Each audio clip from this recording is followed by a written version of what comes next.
Yeah, there you go. So, I'll make you the host again, and please make me a co-host, okay? Okay. Yeah, because I'll be staying the whole time so that I can monitor the chat and mute anyone who has noisy background. Very good. And I'll start the recording for you as well. Thank you.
Afternoon, everybody. How are you?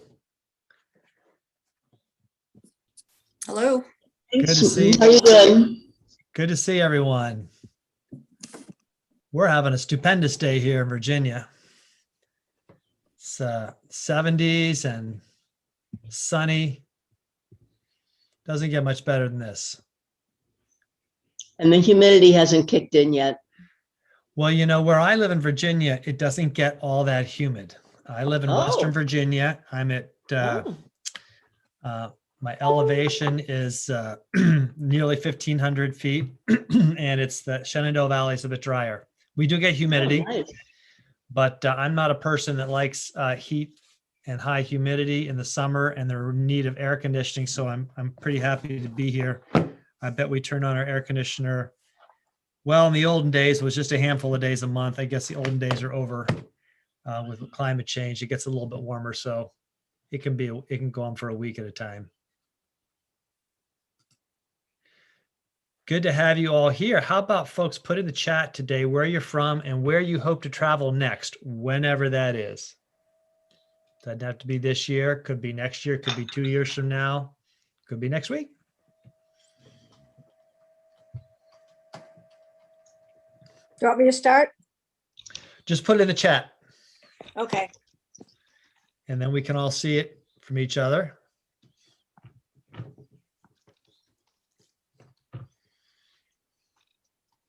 Is there anybody here that's new to get set up today?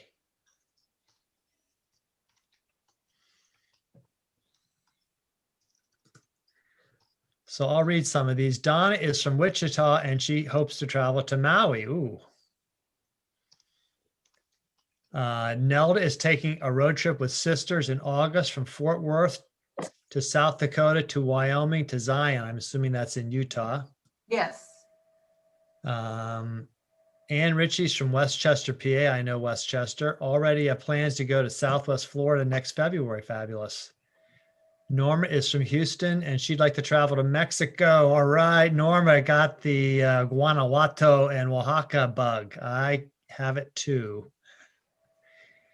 And Lynn's coming to Virginia in August. Fabulous, Lynn. What part of Virginia? You can go ahead and unmute yourself.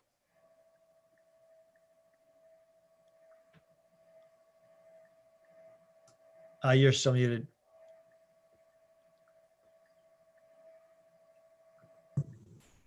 I typed it.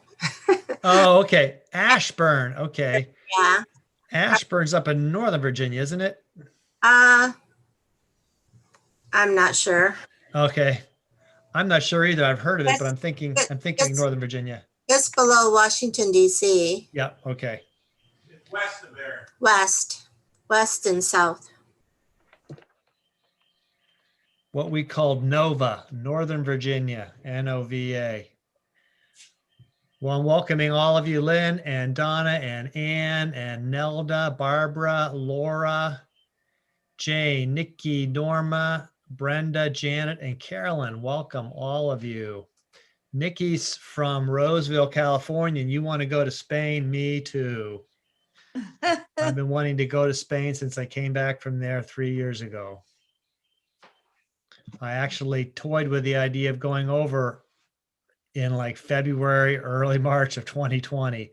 That wouldn't have been a good idea, but I never would have known it at the time. Actually, southern Spain is nice in late February into March. Yeah, southern Spain's nice in those months. Hi, Petra. Welcome. Good to have you here with us. We'll give it about one more minute. Hello. People have been putting in the chat where they're from and where they hope to travel to. And Jane wants to go from Florida. She's from Florida. She wants to go to Paris. Oh, awesome. I'm from Palm Desert, California, and I want to go to Great Britain. Okay. Ooh, it's a little cooler there. Though the weather's changed, the weather patterns seem to have changed a bit in Britain and Northern Europe. They tend to get heat waves in the summer. I biked across the UK from Cornwall to Scotland in 2018, 1,000 miles, and it didn't rain the entire time. This was June into early July, and it was 80 degrees Fahrenheit several days. We actually got dehydrated. I took all this rain gear thinking that I was going to be biking in the rain and didn't have a drop. So I was quite surprised. I'm going to cut off early because I have another class at 12:30. Very, very good. Sorry. I'm going to go ahead and share my screen with you all. You can continue to put anything else you want to in chat. Feel free to put questions into the chat. I'm going to share my screen with you. A lot of today is going to be sharing, I'm demonstrating things on screen, sites and various places. So I'll be doing different kinds of sharing. I'll start out from my laptop. You should see something that says using online and mobile travel apps to plan travel. Looks like I got a nod out there. Good. I'm Russ Eanes, your guide. I'm a writer, walker, and cyclist from Harrisonburg, Virginia, which is in the western part of the state, not as humid or hot as the eastern part of the state. My father's from Richmond, so I spent a lot of time as a kid in Richmond. Still love it back there. I got a son that lives in Richmond, but it's about 5 to 10 degrees warmer and the humidity's higher because they're down near the bay.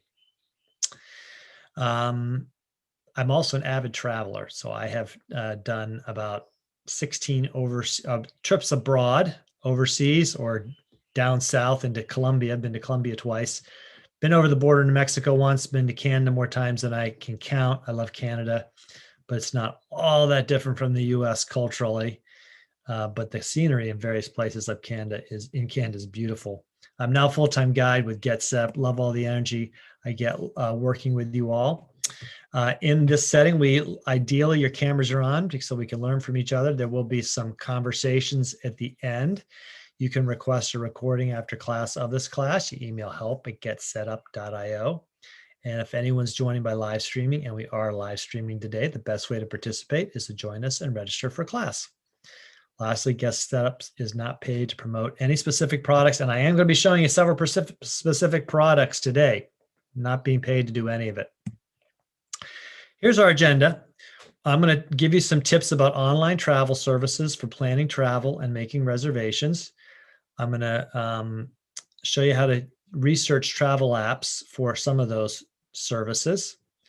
We'll look at some useful apps for travel. And not on the agenda in today's class is when you can travel where, but there's a class coming up called When Can I Travel Where? And that is 4 o'clock on Thursday. So 2 days from now, sign up for that class. We'll talk about how you find out when you can travel where. This is part of a series that I do on travel. And several of the classes in the series overlap with each other. So I now do a class entirely on how to use Airbnb. I also do a class on how to use your mobile phone in traveling. So I'll try not to overlap that material. So if I leave out some things today, it's because it's in another class.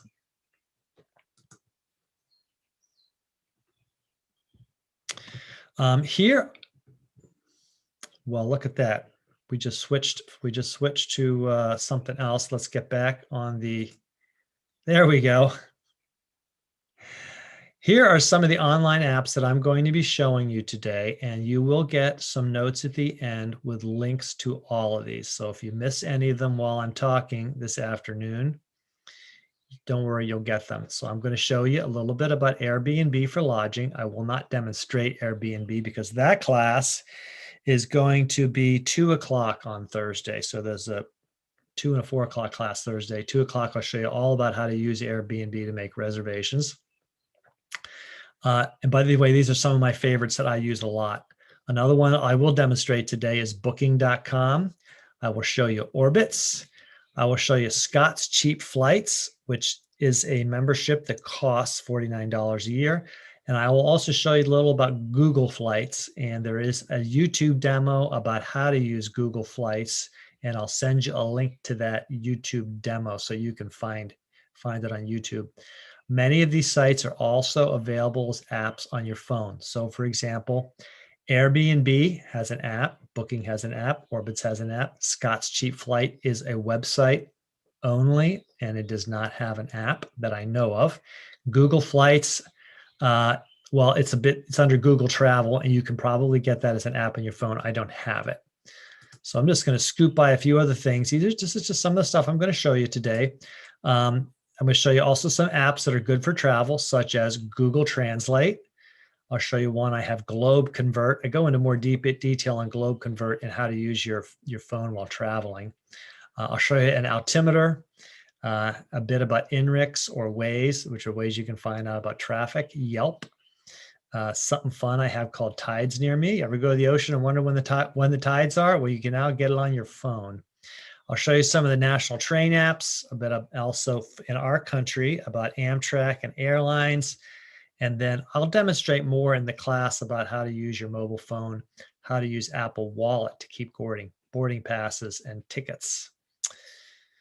So I'm going to leave here and I'm just going to go straight to some of these sites. And the first one I'm going to show you, I'm just going to step right up here and I'm going to show you Orbitz. I don't know if any of you use Orbitz.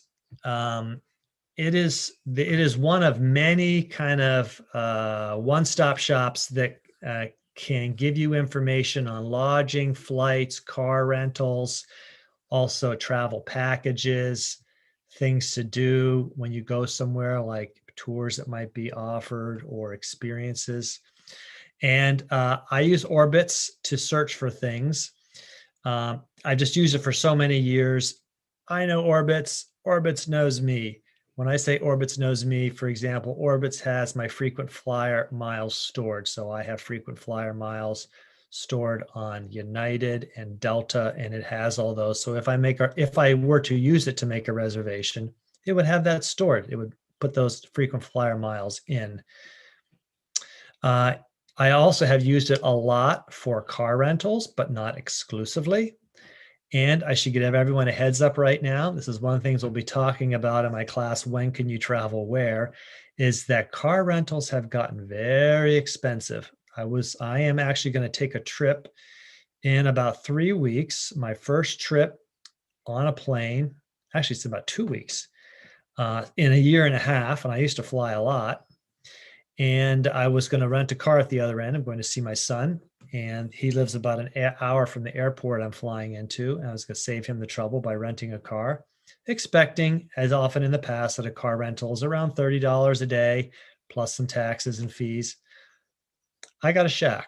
Car rental that I was looking at was over $80 a day. And then I've been reading that there are shortages, not only of cars, but of help at the desks, and that people have been waiting a long time to get car rental. So I said, nix that idea. In fact, the car rental for 4 days was going to cost more than one of my tickets. So I said, forget that. We'll find other transportation. Actually, I discovered there was a bus from Portland, Maine, where I'm landing, to where my son is, that I can pick up in the afternoon when I get in. Somebody said something on one of these sites that go to U-Haul and you can rent a truck and it's cheaper than rent a car.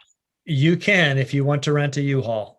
There are other issues with renting a U-Haul. If you could probably get a minivan, but those tend to be cargo transporting things, and you can't put a lot of people in them. And I expect that as soon as people start doing that, U-Haul might start having a shortage. The reason the car rental agencies have a shortage is that, number one, they didn't get any support from the government like the airlines did. And so the car rental agencies pretty much sold off a big chunk of their fleets. So they do that every year, but they sold off, I don't know, I didn't know exactly what it was, 25, 40% of their fleets. I think they sold off 25% of their fleets. Then they didn't order new cars. And now that they want to order new cars, there's a shortage for certain parts coming into the US, so they can't get new cars. So the car rental business is up against the wall. And that's in the US. I haven't investigated overseas because I rarely anymore rent a car when I go overseas. So that's just to give you a warning. So you can see Orbitz here has a car rental feature, and I've often used that. One nice thing about it is if I do make a flight reservation, it will ask me if I want to also rent a car at the other end. Then I can have all of my rental reservations in one place. But if I want to take a flight, is why I like it. I just click on the flight and I say, where are you going from? So I'm going to imagine that I want to go from my airport, which is, I'm going to actually search for Washington, all airports. I fly out of Washington, Dulles typically. And let's say I want to go to Paris. So, okay, there's Paris, and let's give some dates. So let's say I want to go to Paris. I want to go there the last week of July, and I want to stay 2 weeks. So I'm going to stay until the 9th, let's say an extra day, the 10th, because of jet lag. Okay, so I put in my dates, my destination. You can do some other things. At the same time you're making a reservation, you can add a car to it, or you can add a place to stay. So it'll look for all that stuff for you. I'm not going to do that. I'm just going to look for a flight. And then you click on search. And what Orbitz does is it brings together all the information from different airlines. Be forewarned, if you are flying in the US, not all domestic airlines make their information available. I know for sure Southwest does not. I also suspect that Alaska Airlines also may not use it. I'm going to research that one. I haven't made flight reservations in a long, long time, like over 2 years. So a lot of things have changed. But what's nice is that Orbitz then gives me all my results, and they're in by price. So the lowest price is $646 on that date to Paris. And it tells me here that it's on Iceland Air. And it tells me here there's one stop. So I'm going to fly from IAD, that's Dulles Airport, to Canada well, it doesn't tell me where. If I want to know the details where I'm going to go, I click on details and baggage fees, and it tells me here I fly from Dulles to Keflavik. That is in Iceland. Okay, and I'm on Iceland Air flight 644. And then I'm going to get in at 6:30 a.m. and at 7:45 a.m. I'm going to fly out from Reykjavik to Paris.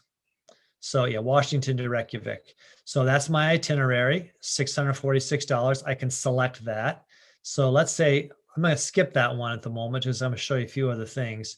There's no change fees with that. That's a nice thing to know. I also scroll down here and I find some other things. If I do a carry-on, there's no fee up to 10 kilograms. Watch out, 10 kilograms is only 22 pounds. That's not a lot of weight. Watch out.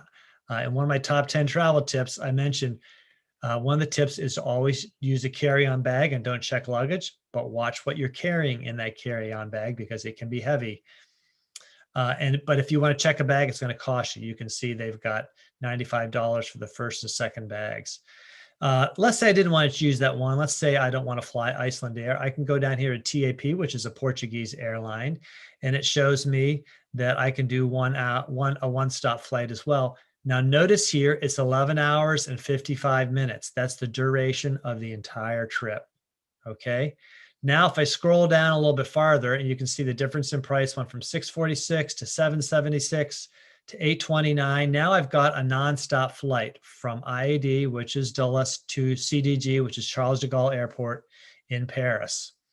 Now, personally, I like to fly nonstop. Two reasons. Number one of those flights might have a problem if I'm trying to get somewhere, and I've had that problem before. I've learned a bitter lesson about flights that were missed. So over the years, I've learned if I really want to get somewhere, I try to fly there nonstop if I can. So you can see now the various nonstops. This one is United. There's another one at a very similar price, a few dollars more on Brussels Airlines. And then there's one down here on Lufthansa, again, just for a few dollars more. And there's another flight with United, but that one has a stop. Isn't that funny? Costs more to take a flight that has a stop. So these are my options. So let's say I did want to choose this one. I'm going to pay more. I'm willing to pay an extra almost $200 to take a nonstop flight. So I click on their select, and then where did that go? Okay, I've hit select and select this fare right there. It says you may be able to upgrade your fare before checkout. That's okay. Now it gives me an option to select my return.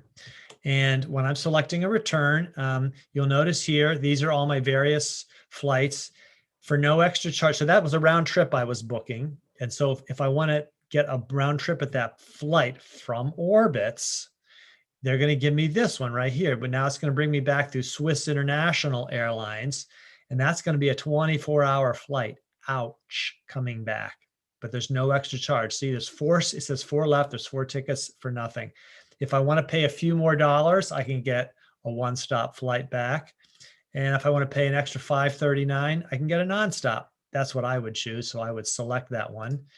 And it turns out, and here's all the things, seat choice. I don't like United anymore. They charge you to choose your seat. That bugs me. I was a loyal United flyer for years, had hundreds of thousands of miles, and now they've changed where they charge you for the flight. So anyway, I can add a hotel. I can say no thanks. And then it takes me to the next screen where it will show me the entire itinerary, the flight for the whole itinerary. Shows me here that my flights are in and out on United. Now, if I were going to actually make this reservation, I would stop at this point because I would know, well, I've actually got a United membership. I have frequent flyer miles on United. I think I'm going to go ahead and make the reservation through United instead of through Orbitz. Now, one other thing I want to point out is that I could have chosen to fly back on a different airline because Orbitz gave me all these sorts of different choices, but I'm choosing in this case to come back on United because it had a nonstop flight back to Washington. Why would I go do that on the United site? Because I also have a United branded credit card. And by making the flight reservation with that credit card. I get a few extra perks for this flight, and it's worth it to me. So I tend to use Orbitz to do research. When can I travel? How much will it cost me? And then if one of the top choices of airlines is one of the top two for me, which are United and Delta, those are the two I tend to fly the most, then I'll choose those. United and Delta are very different. United's hub is Washington Dulles. That's one reason why I have been a frequent flyer with United for over 10 years. Delta I've also used because a much closer airport to me than Washington Dulles is Charlottesville, just an hour away. And Delta likes to fly in and out of Charlottesville to various places, so I use that. Anyway, and I have a credit card with both of those. That was an advantage for me. So this is a sample of how Orbitz can be used. Again, I use it for research. There are other ones that are similar, Priceline, Expedia. I found them very similar. I find that if I were to use two different sites like that, I would get the similar information, and then I might get a little confused which one I was at. So Orbitz is going to give me the best information for my uses. And again, it will give me the options. It gives me Orbucks. It gives me a little bit back when I make a reservation for them. So I'll tend to use those Orbucks or those the money they give me back on, say, a car reservation or some other thing. Now let me stop here. Anybody questions about Orbitz? Some of you might be familiar with Orbitz.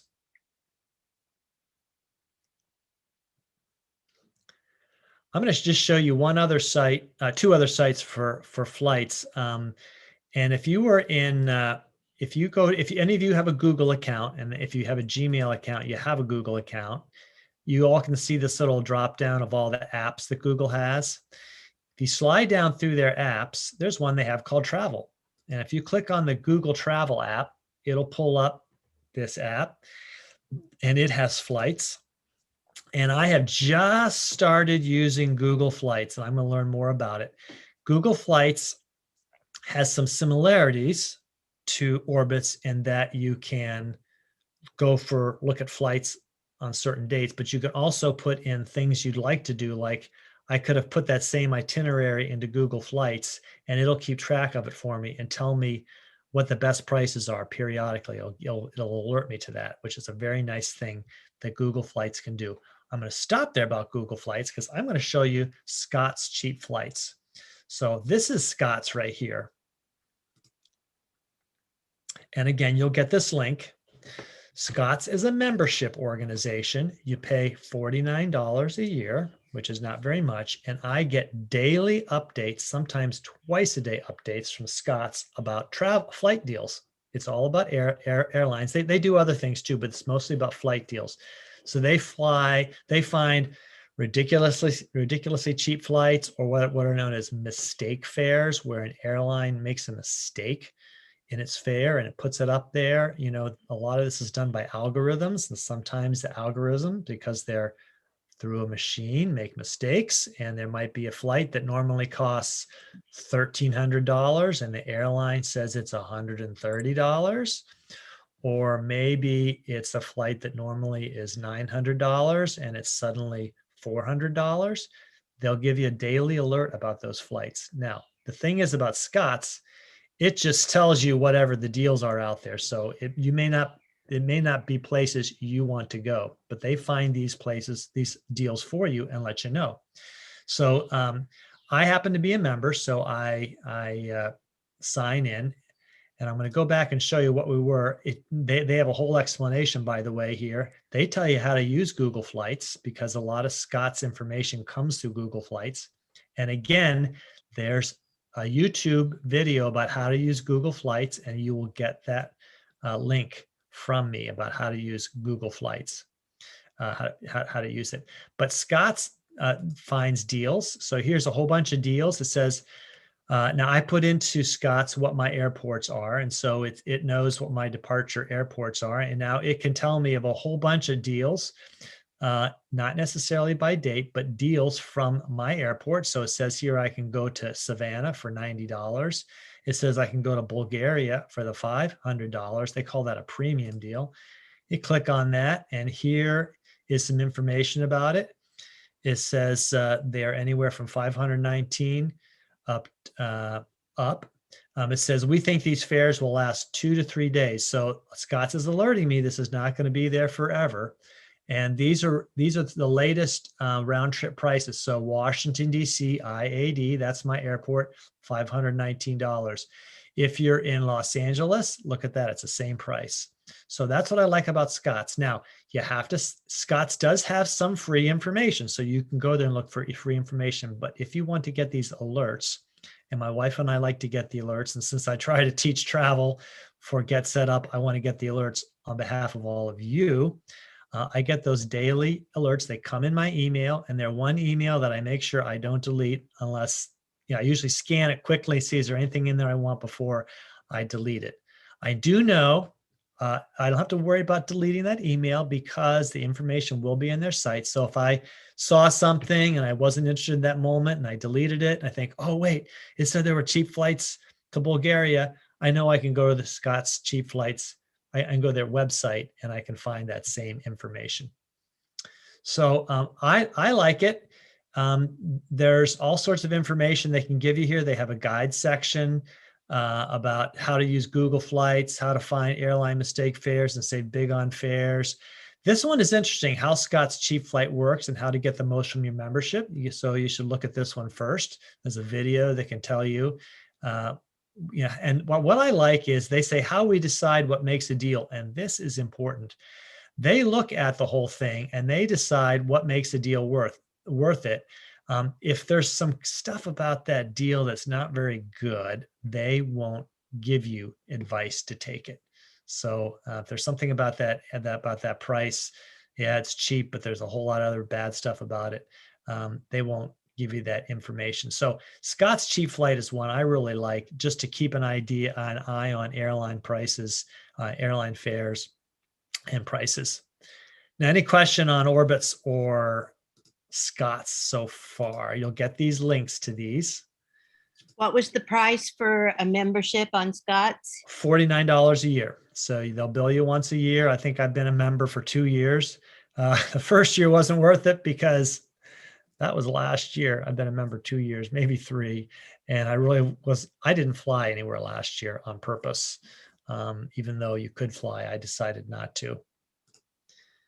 Do you make your flights through Scott's or do you go to the airline after? I go to the airline. And here's the thing I'll say about that's changing for me personally was up until 2018, I flew nearly monthly for my work. And then I left my job and took a year off. And then I started my own business in 2019. And I only flew once in 2019. And then the pandemic came. So I haven't really gotten back into flying much since I left my job. And when I left my job, I had so many accumulated flight miles. I did all my flights through Delta and United because I had to use up my miles. I still, in fact, have miles through both of them. But I am interested in branching out and trying other airlines. I am a little frustrated with the way the big four, which is Delta, United, so the big three, Delta, United, and American are functioning. I don't think they're very competitive. So I am probably going to start using Southwest for domestic flights. I like Southwest because they're a great airline. They're apparently one of the best airlines to work for, and I like that model for them. And here's, you can click through and you can get Scott's Bestie test, and they'll tell you what makes a flight a good deal.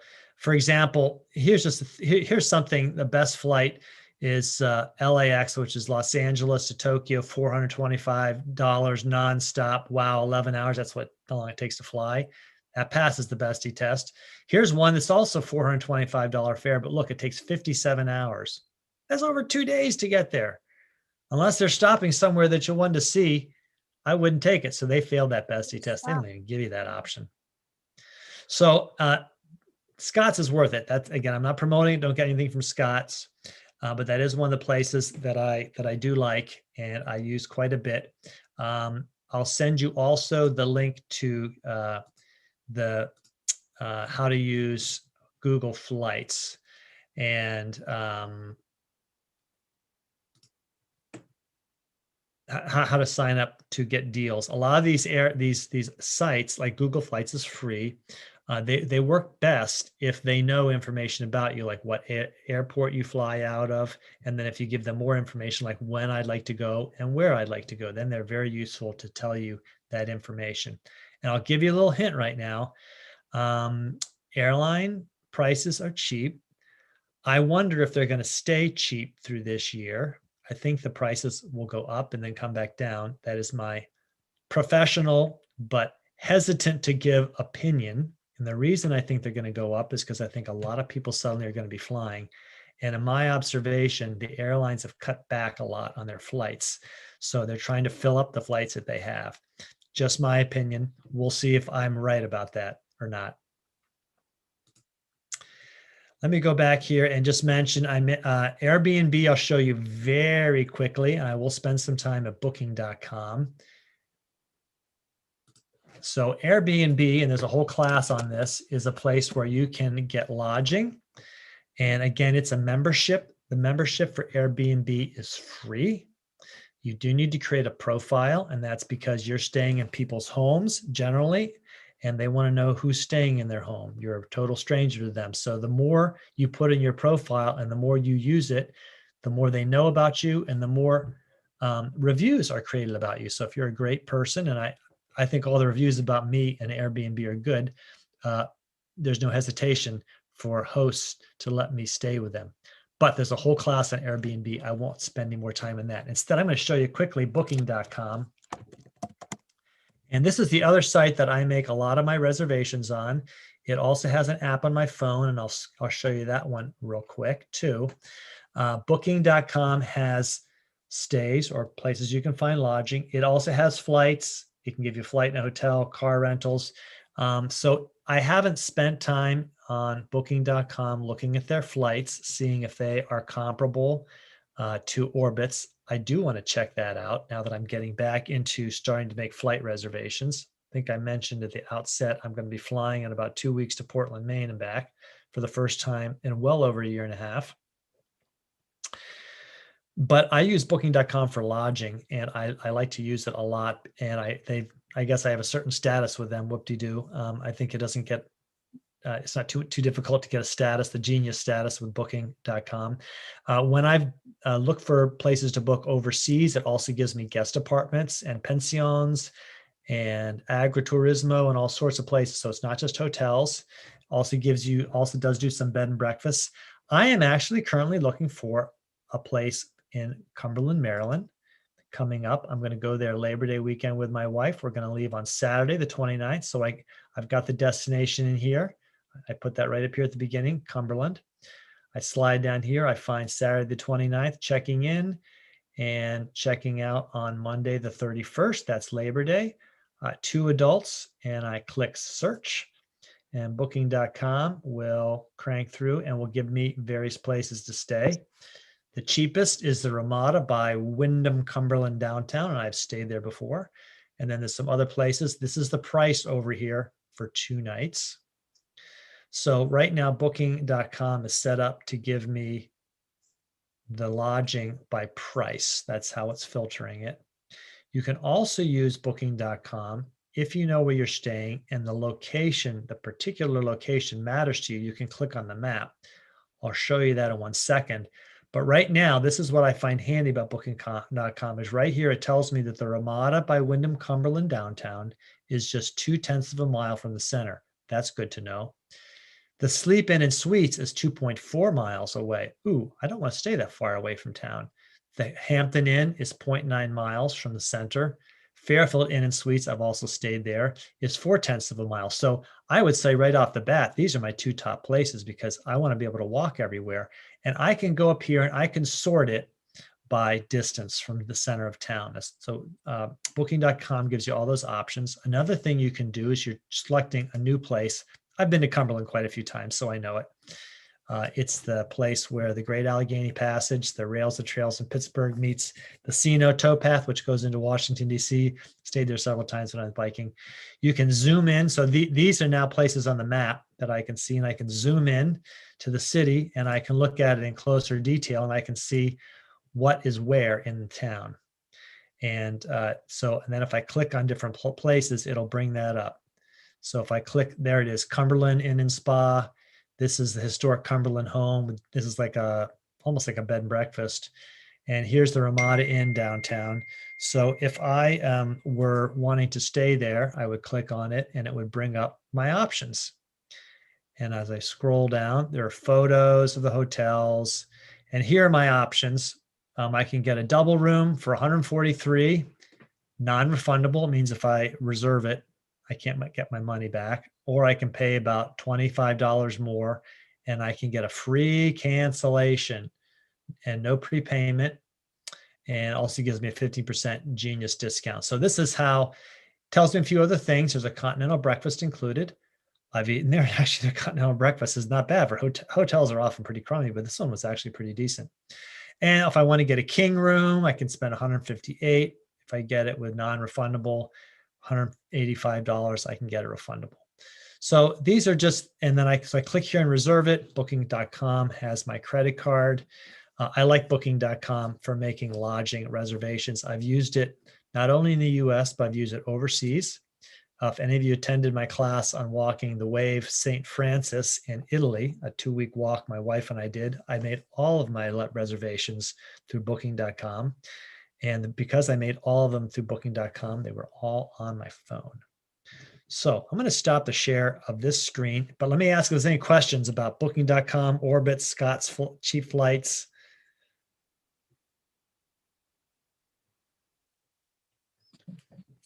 Okay. Let me show you some stuff on the phone. And again, there is now a whole class I do on using your mobile phone. And there's a lot you can do with your mobile phone when you travel besides make reservations. So I'm going to focus a little bit more here on using the mobile phone for making reservations. So I'm going to share and get my phone popping up here. And that is me in something or other. We'll get rid of FaceTime.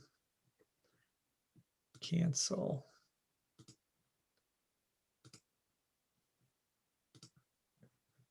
And it's trying to pull up a lot of stuff, isn't it? Okay, you should now see my phone on the screen. Looks like a lot of stuff tried to open up on my phone, didn't it?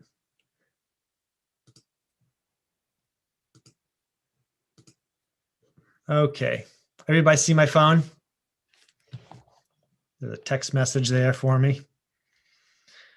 So in my phone, I have a whole folder of travel apps. So I'm going to click on that. You should see something that says travel and a whole bunch of apps.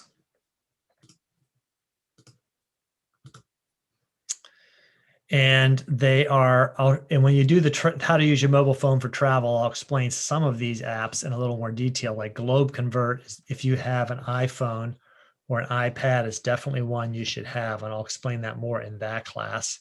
Here's Airbnb. So the same kind of thing that is on, you can use on your laptop is on your phone, same information system. And again, there's a class on Airbnb, so I'll show you that. And I try to associate anything else that I might want when I'm traveling, like Starbucks. Every now and then I might want to use a Starbucks for coffee. There's my Booking.com app right there. And that will bring up the same kind of search. I actually booked using my phone when I was on the road. I find the Booking.com interface with my phone really good. Some of the others aren't as good. And again, when I do the class on how to use your smartphone for travel, I'll go into some of these apps in detail. But one thing I want to point out, see, there's Orbitz again. If you want to use Orbitz, you can do all the same reservation system through Orbitz, and it keeps track of what it calls your trips here. So if you've got a trip coming up and you've used them to make reservations, it keeps track of everything in your trip for you, including your car reservations.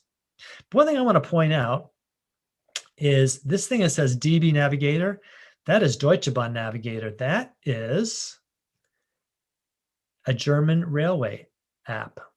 And if you are in Europe, a lot of the national railway systems in France, Germany, Scotland, England, and Spain, those are all, I haven't used the railroad in Spain, but I've used it in those other countries. You can make your reservations online or through your phone, and they have an app for it. So it'll keep track of your ticket for you. It'll help you make reservations. It'll tell you what your itinerary is. So that's why when you are planning a trip, and I'll going to do a whole class on how to plan a trip and some of these different things you can look for. I've taken trains in all those countries, France, actually also Switzerland, Germany, England, and Scotland, and they all have apps that go on my phone, and I can make reservations and keep track of my reservations on my phone. That's very handy. And when the conductor comes through the train and wants to see your ticket, you just pull out your cell phone. So that's very handy. I don't have all those apps loaded right now because to save space on my phone deletes. It doesn't delete. It puts apps up into the cloud. That's why you see here my Delta app is up in the cloud. I don't need it right now. I don't know when I'm going to be flying Delta again. But there's United. I've actually got a United flight coming up in a few weeks, so I've brought the app out of the cloud. I also take Amtrak. I love Amtrak. I'm a big advocate of Amtrak. And so you can make reservations to keep tickets on your phone. Here's this one I said called Tides Near Me. This is a fun one if you are traveling to the beach somewhere. So I go to Ocean City right here, or I go to Assateague Beach. It'll tell me when the last high tide was, 1:36, and the next low tide is going to be at 7:53 p.m. And you can use this to see the sunset, moonset, all sorts of things. It's kind of cool because when I'm traveling to the beach, that tide matters to me. I may want to be somewhere at high tide or low tide. Again, a free app on the iPhone. If you have an Android, I apologize. I don't know if it is used on the Android or not. I have a Southwest app for that airline. And Yelp, I demonstrate Yelp how to find. It's another way you can get. I guess you can make reservations too, but it's mostly recommendations is what you want to use Yelp for. And it does all sorts of things. I mean, you can see it's got auto repair and movers. I don't use any of that stuff. I strictly have used Yelp for restaurant recommendations when I'm somewhere and I want to know where is a good place to eat. And actually, when I was in Cumberland last Labor Day, when I biked from Pittsburgh to Washington, 355 miles, because it was Labor Day and Sunday, I guess, I'm not sure why. I mean, actually, I think it was Labor Day Monday. A lot of things were closed in Cumberland, and I used my Yelp to find every possible restaurant in the city, and I walked the whole city till I found one that was open. It was also pandemic time, so a lot of them didn't have regular hours. So I found Yelp very useful in that regard. One last one I'm going to show you, and it's another one that you can use for flights, and it's called Hopper. And Hopper is only on your phone. They don't have a website with the same information. Hopper is a airline reservation search tool, and what it does, as soon as the bunny stopped hopping, I'll show you here in a second what it does. You plug into it destinations and dates. So if you look here at the top, you can see I want to go from IAD, which is Washington Dulles, to PWM, that's Portland, Maine Airport. And I've got these dates in there. So if I've decided that I want to go back in the fall and see my son again, I put these potential dates in here. Hopper keeps track of this destination and date, and it tells me whenever I open the app and I click on it, what the current lowest price is. $129 round trip. That's a pretty darn good price for a round trip. And it tells me down here that I'm watching it. That's what this little thing here says, watching, because I put in to the system that I'm watching it. And then if I go down here and click on view flights, it will show me the various flights. So United Basic Economy is $129. United Base Straight Up Economy is $266. That's a big difference to get the few things that you get with Basic Economy versus Economy. And then down below are the different times of flights and how much each one costs. Now, what I like to use Hopper for is I keep track of a whole bunch of destinations. So for example, down here, I've got Washington, D.C. to Portland, June 3rd through 7th. It's actually the trip I'm taking. And just for fun, I put in some different dates, June 5th through 8th and so forth. Now here's that Washington, D.C. to Paris flight that I was playing around with earlier. I put that in there. If I click on that one, now Hopper's fetching my latest price. And it will tell me what that is. What I like about Hopper, using it as a flight tool, is that it pops up on my phone periodically and says things like, hey, the price. So right now, see, it says the current lowest price is $637 to Paris. Look what it says down below it. You should book now. You should book now. This is the lowest prices are likely to go. So if I'm really serious about doing this, I'll book. And if I click down here on view flights, it'll tell me what the low flight is. Oh, it's Iceland Air. I don't actually have a membership on Iceland Air. There's one stop. It's going to take 10 hours and 25 minutes. I can't fly Delta Basic Economy for 7 hours and 50 minutes and so forth. So it gives me all the different possibilities of flights that I can take and how much they might cost. But it did tell me that if I want to get that $637 on that date, I better book it now. If it thinks prices are going to go up or down, it will tell me. If it says, oh, the price is going to go down in the future, don't, hold it, I'll wait. Or if it says prices are going to go up, book now. That's basically what it just told me. What I like is when prices suddenly get low and Hopper thinks that that's the lowest it's going to go, I'll get the notification on my phone. And so I'll go and I'll check it out and see if, because it's a flight I'm watching, if that's something that I indeed want to do. So I've shown you a whole bunch of apps, some websites, and you will get all of these in your notes after the class. Any questions on anything I showed you today? Or do any of you have some suggestions of sites that I don't know about?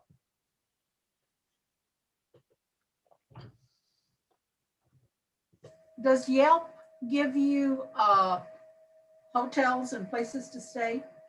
Yes, it does. Yes, it does. But as you were going through there, I didn't see that. So. Yeah, I went through it pretty quickly because I'll show you Yelp in the class on using your mobile phone. That's tomorrow at 11 o'clock in the morning. Okay. And that's where I kind of drill into the detail with using your phone on some of those. There is a warning generally that I'm now hearing in the travel industry just to watch out about recommendations.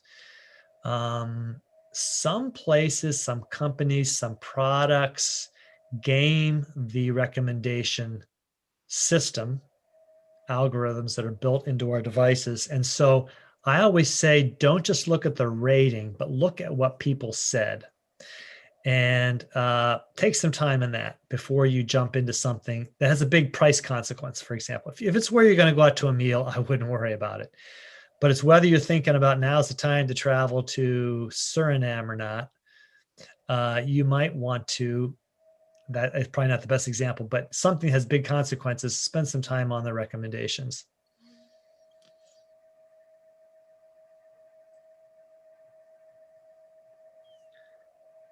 More questions. Was this helpful to folks? Mm-hmm. I'm getting some nods. Good. I've been planning my own travel for well over a decade. I enjoy planning travel. It takes a lot of time. A travel agent could probably do it faster for me, but they will also charge me for that. And I enjoy the challenge of planning my own travel. And I am going to do a class on how to plan a trip overseas, the different things you need to think about, including, do I have a passport? And find out how long the waits are to get passports if you don't have one. I know somebody, I won't name them, who planned a trip overseas and went to get on the plane. He had a passport. It was still good, but it was going to expire in about 60 days. And he went to Europe. And in Europe, they won't let you in if you have a passport that's going to expire in less than 90 days, because that's the longest you can stay somewhere. So he was denied entry when he got there. So those are little tips you need to know, that if you're thinking of traveling somewhere, and I do tell this to Americans right now, because a lot of us didn't travel last year, obviously, especially internationally. And so we just put all those plans on hold. We put our passports away in a lockbox. That's where mine went, in the fireproof lockbox, and I forgot about it. If you're thinking about traveling this year, get that passport out and check the expiration date, because it is also slower right now to get your passport renewed or to get a new passport. And I should say the renewal is not a lot slower. It's the new passports that can be very slow. And so make sure you look at that passport if you're expiration date if you're planning a trip.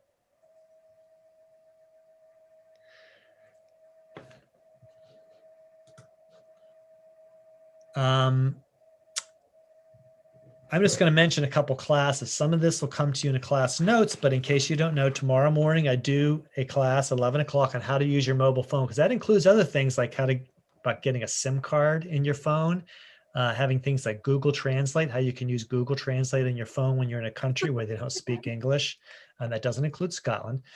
I'm also doing one on Thursday about how to use Airbnb. So I've got a lot of travel planning classes coming up. 11 o'clock Friday morning is my top 10 travel tips. So if you want some ideas to make your travel easier and less stress-free, and maybe you have a trip of your own, a tip of your own, come to that class. This evening, I'll be doing a class at 7 o'clock, Rails to Trails, about how I biked from Pittsburgh to Washington, D.C. If you'd like to get out on any rails to trails, you might want to come to that class and find out about it.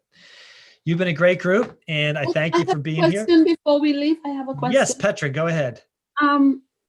You talked about putting like your cards, your trip information, train, bus, plane, hotels on your phone. But if you do a SIM card in, let's say I go to Spain with all my information and I get a SIM card in Spain, what happens? If it's related to an app on your phone, it stays. Oh.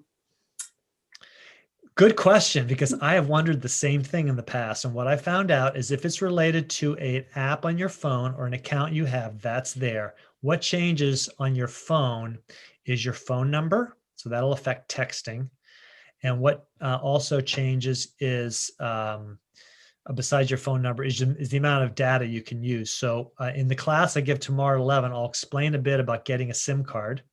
And by the way, you can get a SIM card now that will cover all the countries in Europe. So you can go over there. If you're planning on being in more than one country, you can get a SIM card that'll cover a whole bunch of countries. It used to be they were only for that country. That's not true anymore. They got smart. Like the SIM card I had when I went to Italy last time had 15 gigabytes of data, which frankly, even at home, I don't use anywhere near that. I struggle to use a gigabyte of data on my phone because I do most of my phone app work in a Wi-Fi area. So that will also be true when you go anywhere. When I was in Colombia 3 years ago, taking a bus over the Andes Mountains, I had Wi-Fi. So the world has changed. It's gotten smaller.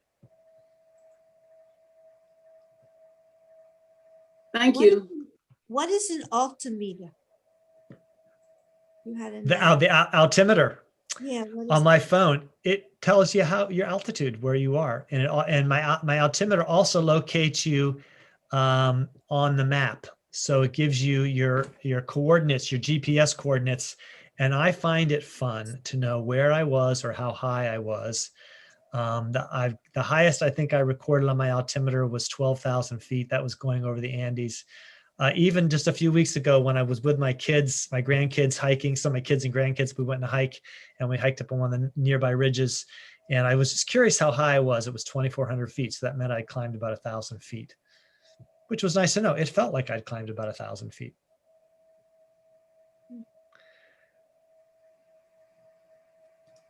Well, good to have you all. Hope to see you all in some more travel classes. Have a good afternoon and evening. Thanks, Russ. Thank you. Bye, everyone. Bye. Thanks very much.